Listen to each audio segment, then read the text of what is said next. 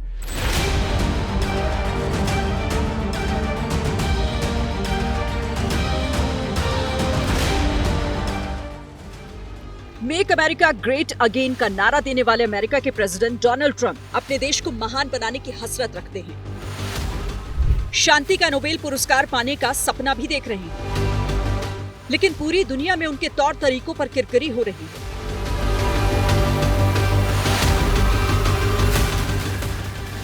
दुनिया में जहां कहीं भी जंग छिड़ती है, स्वभाव से मजबूर अमेरिकी प्रेसिडेंट उसमें कूद पड़ते हैं, लेकिन जैसे हालात संभलते नहीं, वो cease fire, cease fire, cease fire कहने लगते हैं। अब ईरान इजराइल युद्ध के 12वें दिन जब कतर में अमेरिकी एयरबेस पर ईरानी मिसाइलें गिरी तो अमेरिका के प्रेसिडेंट ने एक झटके में यू टर्न ले लिया। ईरान को सरेंडर करने की धमकी देते देते ट्रंप ने अपना कार्ड ही बदल दिया। आपको यहाँ बता दें कि कतर अमेरिका का सबसे बड़ा बिचौलिया है। कतर में अमेरिका ने यूएस सेंट्रल कमांड बनाया हुआ है। कतर में अमेरिका का अल उदीद एयरबेस है। इसी बेस के जरिए अफगानिस्तान, इराक और सीरिया में भी तख्ता पलट हो चुका है। ईरान के कतर पर किए गए हमले के बाद आखिरकार ट्रंप का रुख नरम पड़ गया। लगा ट्रंप ने ही राहत की सांस ली थी। अमेरिकी प्रेसिडेंट ने अपने एक बयान में कहा कि मैं ईरान का धन्यवाद करता हूं कि उसने हमें हमले से पहले सूचना दी, जिससे किसी की जान नहीं गई, कोई घायल नहीं हुआ। दुनिया भर में सीज फायर का दम भरने वाले ट्रंप को अपने ही घर में बैकफुट पर आना पड़ा। अमेरिका के भीतर भी ट्रंप के खिलाफ जबरदस्त गुस्सा है। अब आप ट्रंप के उन दावों पर जरा गौर कीजिए जब वो कहते हैं कि मैंने भारत पाकिस्तान का युद्ध रुकवाया, इजराइल ईरान के बीच सीज फायर करवाया, मैंने कांगो रवांडा के बीच समझौता करवाया, सर्बिया कोसोवो के बीच शांति कराई, मिस्र इथियोपिया के बीच टकराव रोका, रूस यूक्रेन युद्ध बंद करवाऊंगा। इतने बड़े बड़े दावे करने वाले अमेरिकी प्रेसिडेंट की पोल पट्टी तो भारत पहले ही खोल चुका है। जब दर्जनों बार ट्रंप ने ये दावा किया कि उन्होंने ही भारत पाकिस्तान के बीच युद्ध रुकवाया, शांति स्थापित की। Sure as hell helped settle the problem between Pakistan and India last week, which was getting more and more hostile. Of the fact that with India and Pakistan, I was able to stop that, and those are nuclear. Bharat ने साफ कहा कि Trump के कहने से नहीं बल्कि पाकिस्तान के गिड़गिड़ाने के बाद भारत ने पाकिस्तान की पिटाई रोकी। कि उनके सारे एयरबेस आज भी आईसीयू में पड़े हैं, आज भी आईसीयू में पड़े हैं। और तब जाकर के पाकिस्तान शरणागति के लिए मजबूर हो गया। नतीजा ये कि अब ट्रंप प्रधानमंत्री मोदी की तारीफ करते नहीं थकते और पीएम मोदी से अमेरिका आने का आग्रह करते हैं, जिसे पीएम मोदी अस्वीकार कर देते हैं।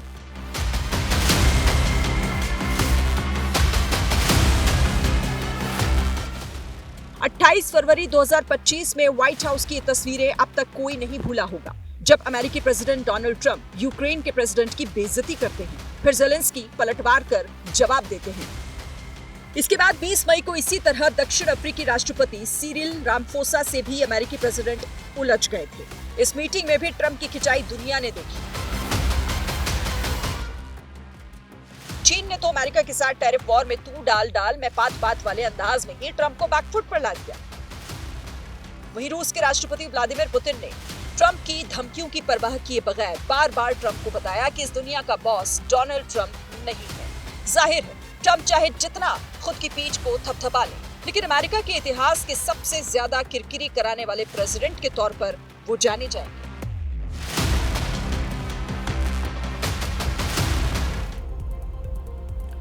13 जून को शुरू हुई इस जंग के बाद एक दूसरे को बर्बाद करने पर तुले इजरायल और ईरान ने जमकर मिसाइल और बम बरसाए, जिसके चलते दोनों देशों को बड़ा नुकसान हुआ है। इजरायल के हवाई हमलों ने ईरान के परमाणु केंद्र और सेना के कमांडरों को टारगेट किया। ईरान की मिसाइलों के निशाने पर इजरायल के अहम ठिकाने और रिहायशी इलाके थे। हालांकि दोनों देशों ने आखिरकार सीज फायर पर सहमति जता दी है, लेकिन 12 दिनों तक चली इस लड़ाई में दोनों देशों को बड़ा नुकसान हुआ है, बड़ी हानि हुई है। इसमें कोई शक नहीं है कि मिडिल ईस्ट में इस भिड़ंत में ज्यादा नुकसान ईरान को उठाना पड़ा। इजरायली और अमेरिका के हमले के बाद ईरान युद्ध से हुए आर्थिक नुकसान का हिसाब किताब अब ईरान लगाने में जुटा हुआ है, लेकिन कई मीडिया रिपोर्ट्स के मुताबिक 12 दिनों में ईरान को करीब 150 से 200 बिलियन डॉलर के नुकसान की बात सामने आई है, जिसके चलते ईरान का तेल कारोबार और जीडीपी लड़खड़ा गई है। इस लड़ाई से ईरान को जान और माल दोनों का बड़ा नुकसान हुआ। इजरायली हमले में ईरान के 10 परमाणु वैज्ञानिक और ईरान के सेना के प्रमुख मेजर मोहम्मद बघेरी समेत 8 बड़े चेहरे मारे गए, जबकि 950 आम लोगों की जान गई और 3450 से ज्यादा लोग अस्पताल में भर्ती हैं जख्मी हालत में। लेकिन सबसे ज्यादा नुकसान ईरान के ड्रीम प्रोजेक्ट कहे जाने वाले न्यूक्लियर प्रोग्राम के हुआ। इजरायली बमबारी से ईरान के नतांज, फोर्डो और इस्फहान के न्यूक्लियर रिएक्टर काफी हद तक नष्ट हो गए, जबकि तेहरान में न्यूक्लियर रिसर्च सेंटर और करज में परमाणु सेंट्रीफ्यूज प्रोडक्शन यूनिट तबाह हो गई। अपने न्यूक्लियर प्रोग्राम पर ईरान ने भारी पैसा खर्च किया था। ऐसे में अब उसे फिर से शुरू करने के लिए ईरान को बिल्कुल शून्य से शुरुआत करनी होगी। 12 से 22 जून तक हुए इजरायल और अमेरिका के हवाई हमलों में ईरान को सैन्य मोर्चे पर भी बड़ी क्षति हुई है। ईरानी एयरबेस पर इजरायल की बमबारी से ईरान का एयर डिफेंस सिस्टम बर्बाद हो गया। ईरान के मिसाइल प्रोडक्शन सेंटर और स्टोरेज को भी भारी नुकसान पहुंचा है। लेकिन ईरान से हुई इस भिड़ंत में झटका इजरायल को भी लगा है। अपनी वायुसेना और एयर स्ट्राइक के जरिए इजरायल ने युद्ध की शुरुआत में बढ़त का दावा किया था, लेकिन जब ईरान ने पलटवार किया तो इजरायल से तबाही की जो तस्वीरें सामने आई वो आप देख चुके हैं। हालांकि ईरान के मुकाबले इजरायल का नुकसान काफी कम रहा, लेकिन 12 दिनों में इजरायल को करीब $8.7 बिलियन से ज्यादा की हानि हुई है। ईरान ने इजरायल के 4 अहम शहरों राजधानी तेल अवीव, हाइफा, बेरियाकोव और नेस जियोना पर मिसाइल से हमले किए, जिसके चलते कम से कम 28 इजरायली नागरिकों की मौत हो गई, जबकि कई रिहायशी इमारतें तबाह हो गईं। ईरान के हमलों में इजरायल की 2 तेल रिफाइनरियों को भी नुकसान पहुंचा, जिसके बाद उन दोनों रिफाइनरियों को बंद करना पड़ा है। इस युद्ध में इजरायल का आयरन डोम सिस्टम भी पूरी तरह से कारगर साबित नहीं हुआ, जिसे आसमान में इजरायल के ढाल माना जाता रहा। और इस वक्त एक बड़ी खबर आ रही है, सीधे उसका हम रुख करेंगे। बड़ी खबर इस वक्त यह है, ईरानी राष्ट्रपति ने बड़ा बयान दिया है। ईरान के राष्ट्रपति पेशेकियान ने कहा है कि वो युद्ध विराम का उल्लंघन नहीं करेंगे, लेकिन जब इजराइल जब तक सीज फायर नहीं तोड़ता। साथ ही ईरानी राष्ट्रपति ने कहा है कि वो ईरानी लोगों के हित के लिए बातचीत को तैयार हैं। ईरान के राष्ट्रपति का बड़ा बयान सामने आया है। उनकी ओर से यह कहा गया है कि ईरान सीज फायर का उल्लंघन नहीं करेगा। अगर इजराइल ने युद्ध विराम तोड़ा तो फिर तो जवाब देना पड़ेगा। इसके साथ ही उन्होंने ये भी जोड़ दिया है, यानी कि गेंद इजराइल के पाले में डाल दी है, ये कहते हुए कि ईरान सीज फायर का उल्लंघन नहीं करेगा और वो बातचीत करने के लिए भी तैयार है। ईरानी नागरिकों की सुरक्षा के लिए हम प्रतिबद्ध हैं।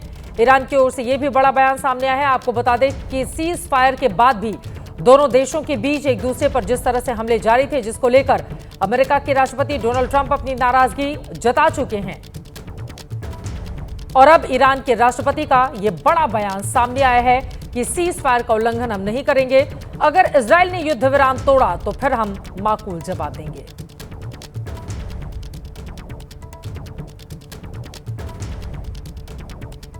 इजराइल ईरान युद्ध का असर अब आगे क्या होगा? युद्ध विराम हो चुका है, लेकिन आगे क्या फिर युद्ध की परिस्थिति बनेगी? मुद्दे क्या रहेंगे? इजराइल की ओर से क्या सीज फायर का उल्लंघन अब नहीं किया जाएगा? कई ऐसे सवाल हैं जिसका जवाब आगे आने वाले वक्त में मिलेगा, और हर एक खबर लगातार एबीपी न्यूज आप तक पहुंचाता रहेगा। और अब आज का जनहित मंत्र। उम्मीदों से बंधा एक जिद्दी परिंदा है इंसान, जो घायल भी उम्मीदों से है और जिंदा भी उम्मीदों पर है। उम्मीद कभी मत छोड़िए, चाहे जितनी भी चुनौतियां हों। उम्मीदें ही मंजिल तक ले जाने का रास्ता बनाती हैं। इसी के साथ जनहित में आज के लिए बस इतना ही।